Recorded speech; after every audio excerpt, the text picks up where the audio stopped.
ഹരികുമാർ ഈ കുറ്റം സമ്മതിച്ചിട്ടുള്ളതാണ്. പിന്നെ അതിൻ്റെ ബാക്കി കാര്യങ്ങൾ കൂടുതൽ പരിശോധനകൾക്ക് ശേഷം മാത്രമേ പറയാൻ സാധിക്കുകയുള്ളൂ. ഇതുവരെ വ്യക്തത വന്നില്ലേ? അല്ല, അതിൽ ഇയാൾ മാനസികമായിട്ട് ചെറിയൊരു പ്രോബ്ലങ്ങളാണ് കൂടിയാണ്. അപ്പോൾ അതുകൊണ്ട് കൂടുതൽ കാര്യങ്ങളെക്കുറിച്ച് കൂടുതൽ മനസ്സിലാക്കുകയും കൂടുതൽ എക്സ്പെർട്ടീസിൻ്റെ സഹായം ആവശ്യമുണ്ട്. അത് മാനസികരോഗത്തെ തുടർന്ന് ഈ കൊലപാതകം നടത്തിയെന്നുള്ള ഫൈൻഡിങ്സിലേക്കാണ് എത്തിയിരിക്കുന്നത്. അങ്ങനെ പറയാൻ പറ്റില്ല. പക്ഷേ ഇയാൾ ഒരു 5-6 വർഷമായിട്ട് ട്രീറ്റ്മെൻറ്റിലുള്ള ആളാണ്. ഇത് ഒരാളെ ഉള്ളൂ, ഹരികുമാർ മാത്രമേ? അത് അങ്ങനെ മുഴുവൻ പറയാറായിട്ടില്ല. കുറച്ചുകൂടി കാര്യങ്ങൾ ഇപ്പോൾ ഇതുവരെ കിട്ടിയിട്ടുള്ള കാര്യങ്ങൾ മുഴുവൻ വിശദമായിട്ട് അന്വേഷണം നടത്തി അതിലെന്തെങ്കിലും വസ്തുതകളുണ്ടോ അല്ലെങ്കിൽ ഈ പറയുന്ന കാര്യങ്ങളിൽ എന്തെങ്കിലും മാറ്റങ്ങളുണ്ടോ എന്നൊക്കെ നമ്മൾ കൂടുതൽ പരിശോധന ചെയ്തെങ്കിൽ മാത്രമേ അറിയാൻ പറ്റൂ. ഇന്നൊരു ജോലിസിനെ ചോദ്യം ചെയ്യുന്നതുമായി ബന്ധപ്പെട്ട് കൊണ്ടുവന്നിരുന്നു. അദ്ദേഹത്തിന് ഇതുമായി എന്തെങ്കിലും പങ്കുണ്ടോ? അതിപ്പോൾ ഉണ്ടോന്നോ ഇല്ലയോ എന്ന് ഇപ്പോൾ പറയാൻ ഈ അവസരത്തിൽ പറയാൻ നിർത്തിയില്ല. അതിൽ അവരുടെ സ്റ്റേറ്റ്മെൻറ്റ് എടുത്തിട്ടുണ്ട്. ആ പറഞ്ഞ കാര്യങ്ങൾ മുഴുവൻ വെരിഫൈ ചെയ്തതിന് ശേഷം മാത്രമേ പറയാൻ പറ്റുള്ളൂ. ഹരികുമാറാണ്, അതിന്റെ കാരണം എന്താണെന്ന് വ്യക്തമായിട്ടില്ല. അതാണ് അതെ, അത് ഞാൻ പറഞ്ഞല്ലോ. ആൾ മാനസികമായിട്ട് സ്റ്റേബിളായിട്ടുള്ള ആളല്ല.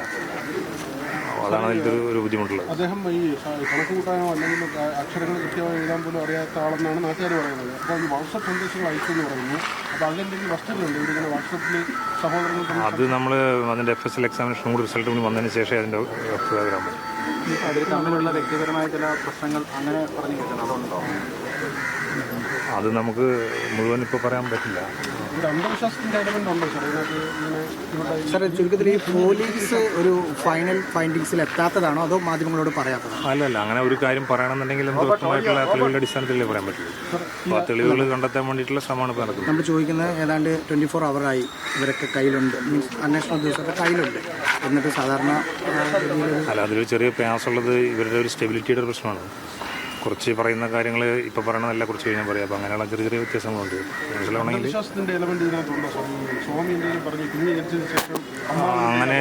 അങ്ങനെയുള്ള ഒരു എവിഡൻസ് ഒന്നും ഇതുവരെ വന്നിട്ടില്ല.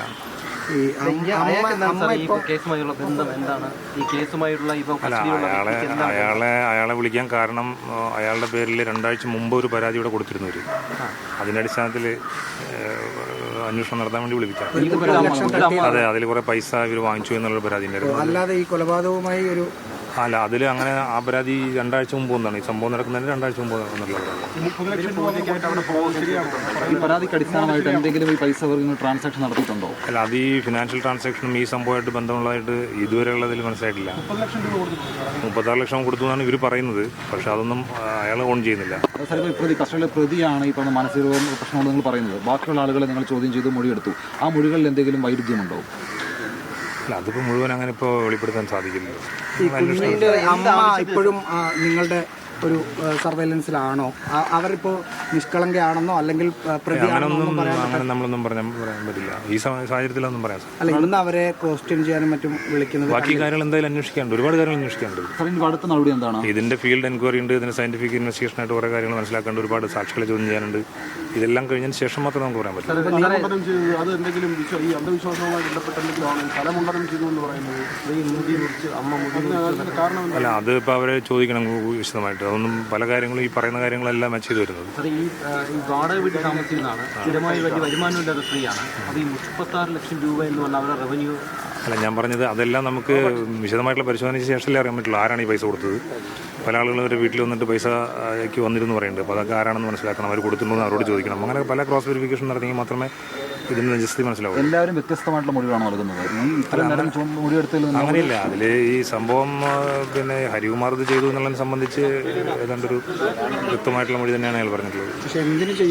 ആ കാര്യങ്ങൾ ഞാൻ പറഞ്ഞല്ലോ, ഓൾറെഡി ഞാൻ പറഞ്ഞു. താല്പര്യമുണ്ടെന്ന് പറഞ്ഞു ഹരികുമാറിന്. അതിന്റെ അടിസ്ഥാനത്തിലാണ് ഈ കൊലയിലേക്ക് നയിച്ചത് പറയുന്നത്. അറിയില്ല, എനിക്കറിയില്ല അങ്ങനെ പറഞ്ഞാൽ. ഇപ്പോൾ ഈ ഹരികുമാർ ഈ കൊലപാതകം ചെയ്തു എന്ന കാര്യത്തെക്കുറിച്ച് കുടുംബത്തിന്റെ അഭിപ്രായം എന്താണ്? കുടുംബം അങ്ങനെ ഒരു ജനറൽ അഭിപ്രായം പറഞ്ഞാൽ ഇതിൽ കാര്യമില്ല, അങ്ങനെ പറയാനും പാടില്ല. കുടുംബത്തിന് ഒരു ഞെട്ടലോ അല്ലെങ്കിൽ കുടുംബം അത് അങ്ങനത്തെ നമ്മളൊരു ഇൻവെസ്റ്റിഗേഷൻ ബേസ് ചെയ്തിട്ട് മാത്രമേ എനിക്ക് പറയാം.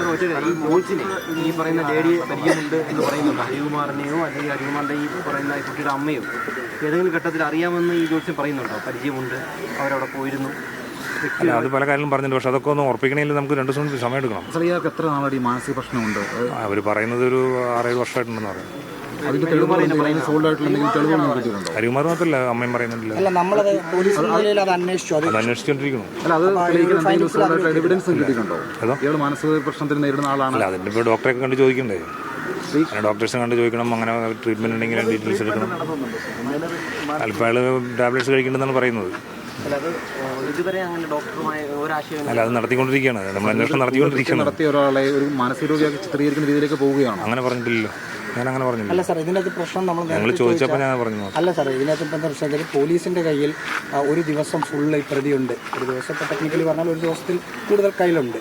എന്നിട്ടും ഈ മാനസിക രോഗിയാണെന്ന് പറയുമ്പോൾ അതാണോ അല്ലയോ എന്ന് പരിശോധിക്കാനുള്ള സംവിധാനം ഇത്രയും പ്രാഥമികമായിട്ട് അയാളെ സംസാരിക്കുന്ന സമയത്ത് അയാളൊരു നോർമലല്ല.